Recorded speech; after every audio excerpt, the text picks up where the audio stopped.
Bienvenidas y bienvenidos a nuestro análisis de hoy. Cuando en 2024 se conoció la noticia de la trágica muerte del cantante Liam Payne, el mundo reaccionó con una conmoción que iba mucho más allá de la pérdida de una estrella pop. Sí, fue como si de repente se encendiera una luz, ¿no? Sobre esos rincones más oscuros de la industria musical. Totalmente. Se desató una conversación muy necesaria sobre el verdadero costo de la fama. Y para entender bien esa conversación, hoy tenemos una colección de fuentes que es muy reveladora. Vamos desde la biografía que traza su ascenso, que fue meteórico, hasta hilos de Reddit donde los fans, ojo, ya sentían que algo no iba bien hace años. ¡Wow! También tenemos artículos ya más especializados sobre la salud mental en la música y, claro, las declaraciones clave. Como las de Simon Cowell que, intenten deslindar responsabilidades. Es un rompecabezas, la verdad. Exacto. Y nuestra misión aquí es justamente armar ese rompecabezas. Queremos desentrañar las capas de esta historia para entender no solo las presiones que enfrentó Liam Payne, Que fueron muchísimas. muchísimas, sino también para examinar el rol de una industria multimillonaria en la vida de sus artistas y comprender por qué este caso, por qué resuena como una llamada de atención tan potente para todos. Pues empecemos por el principio, porque para medir el impacto de su caída, primero hay que recordar la altura desde la que cayó. Totalmente. A ver, recordemos quién era Liam Payne. Su biografía nos dice que saltó a la fama con solo 16 años en The X Factor. Un niño, básicamente. Un niño. Allí se formó One Direction y lo que vino después fue un tsunami cultural. Hablamos de una de las bandas más vendedoras de todos los tiempos. 70 millones de discos. Es que eran un fenómeno global absoluto. Él creció literalmente delante de las cámaras y los flashes.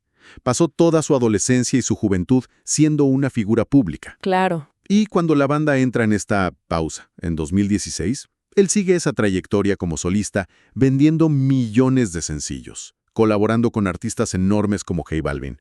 O sea, no había un plan B. Su vida era la música, era la fama. Por eso su muerte en Argentina a los 31 años, tras esa caída desde el balcón de un hotel, fue un shock tan devastador y, lo que encontraron las autoridades. Vino a confirmar lo que ya muchos temían. Antidepresivos, alcohol, cocaína. No fue solo el final trágico de un artista. Fue la confirmación de una lucha interna que él mismo, muy valientemente, había intentado hacer pública muchas veces. Y la reacción fue inmediata. Pero lo fascinante es cómo se dividió, digamos. Por un lado, el duelo.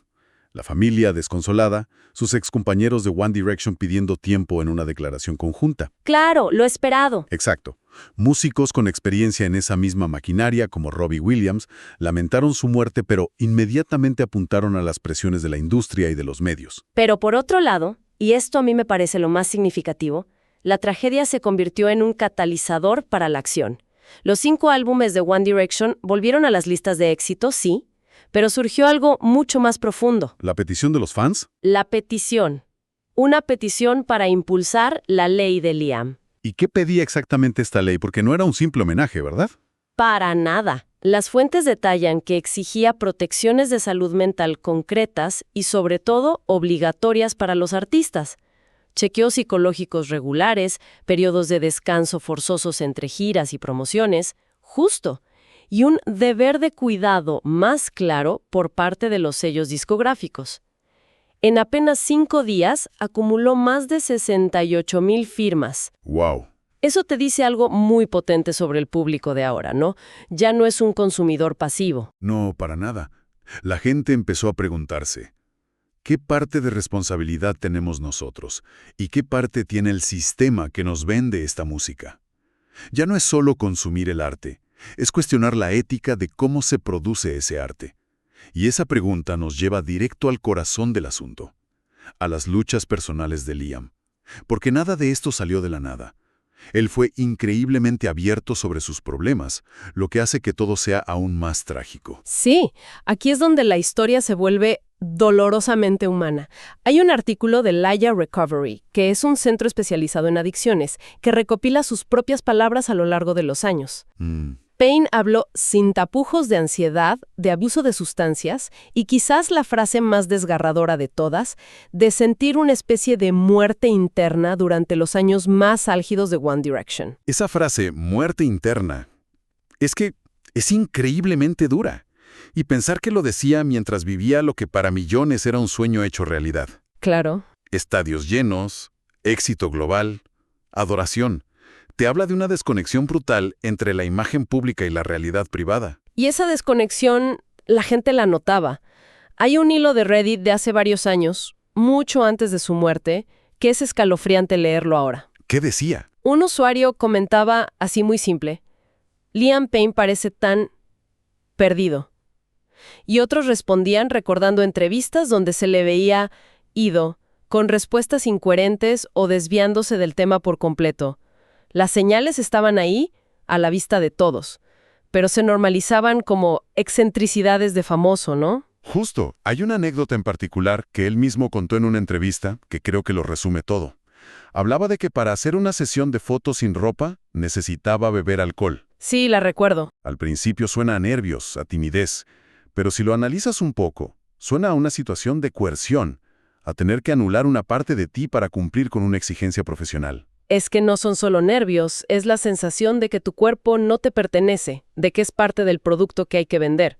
Claro. Y si tu cuerpo es el producto, ¿dónde queda la persona? Esa anécdota es la definición perfecta de la objetivación. Y lo peor es lo que contaba después. Lo que pasaba cuando intentaba parar. Exacto. Mencionaba que cuando intentó dejar de beber, su vida social se evaporó por completo. Decía, y esto es literal, que se acostaba a las 7 de la noche porque no tenía absolutamente nada más que hacer. Qué desolador. Pasó de la euforia de ser el centro de atención en una de las bandas más grandes del planeta a una soledad tan profunda que su día terminaba con el sol. Y eso nos lleva a la pregunta clave que se deriva de todo esto. Si tu yo público es un producto cuidadosamente diseñado por un sello, ¿quién queda cuando se apagan las cámaras? Pues queda esa persona. Queda la persona que se va a dormir a las 7 porque su vida social en realidad le pertenecía al producto, no a él. Ese vacío debe ser aterrador. Incluso Simon Cowell, el arquitecto de todo esto, parecía percibirlo. En una entrevista cuenta que se reunió con Payne un año antes de su muerte y que le dio un consejo casi paternal. La música no lo es todo. No dejes que dirija tu vida. Un consejo bien intencionado quizás, pero que llega tarde y que ignora una realidad fundamental. Para alguien como Payne, cuya identidad se forjó desde los 16 años dentro de esa maquinaria. Claro. La música y la industria no eran solo una parte de su vida, eran la estructura que la sostenía por completo. Pedirle que se separara de ella era como pedirle que se separara de sí mismo. Y eso me hace pensar, ¿era Liam Payne una excepción trágica o la manifestación más visible de una regla no escrita en la industria? Lamentablemente, las fuentes sugieren que es lo segundo. Su caso es un microcosmos de un problema sistémico. Y no es una suposición, hay datos duros que lo respaldan. De hecho, un artículo de la Musicians Union del Reino Unido pone esto en blanco y negro con cifras que son, francamente, aterradoras. ¿Qué dicen las cifras? Hablamos de que el 70% de los músicos ha sufrido ataques de pánico. 2/3 han experimentado depresión. Espera, déjame procesar eso. No es un poco más, no es un problema marginal. No. El estudio dice que la tasa de depresión es 3 veces mayor que la de la población general. Básicamente, la norma en esta profesión es sufrir una crisis de salud mental. Es una epidemia silenciosa. Es la definición de una crisis de salud ocupacional. No son casos aislados. Es una condición inherente al trabajo tal y como está estructurado ahora mismo. Entonces llegamos al punto de la responsabilidad. Si los datos son tan claros, ¿quién es el culpable? Buena pregunta. Simon Cowell, en esa misma entrevista para Rolling Stone, se defiende de forma muy tajante. Dice, y cito, «La idea de que eres esencialmente responsable de la vida de alguien 10 años después de haberlo contratado, no puedes hacer eso». Y tiene un punto, ¿no? La responsabilidad personal debe contar para algo. Claro, la responsabilidad personal es innegable. Nadie discute eso. Pero el argumento de Cowell es problemático porque simplifica demasiado la situación. Ignora que la industria, y él como figura central, crearon el ecosistema que moldeó a esa persona desde los 16 años. No es una relación que termina con el contrato. Claro, Es una estructura que, como demuestran las fuentes, nunca se desmanteló del todo. A eso apunta otro de los artículos, ¿verdad? El que habla del control contractual que seguían teniendo sobre ellos. Exactamente. Un blog llamado Behind the Curtains hizo un análisis muy detallado y descubrió algo revelador. Incluso en sus carreras como solistas, los miembros de One Direction seguían ligados por contrato a las mismas entidades, Sony, Syco y la agencia de management Modest.